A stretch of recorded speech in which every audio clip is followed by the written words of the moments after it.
Asif Nazrul sir আলাপ করেছে ডাক্তারদের বিষয় এবং হাসপাতালের বিষয়, ওষুধ মেডিসিনের বিষয়।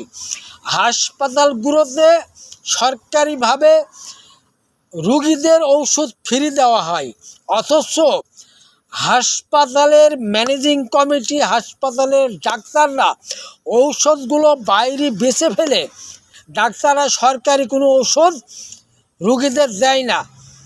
সরকারি ডাক্তারগুলো ব্যবসার মতো করে সরকার ওষুধ সব বিক্রি করে দেয়, দিয়ে রুগীদের নিজেদের অর্থায়নে তাদের ট্রিটমেন্ট দেয়, চিকিৎসা করে।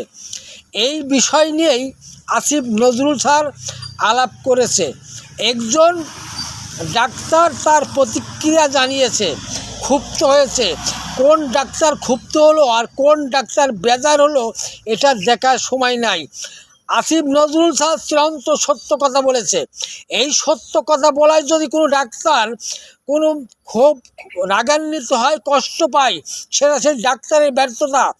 ডাক্তাররা চোর, ডাক্তাররা বড় বড় ডাক্তাররা চোর, বড় বড় ডাক্তাররা হলো ডাকাত, বড় বড় ডাক্তাররা হলো সন্ত্রাসের মতন কর্মকাণ্ড করে।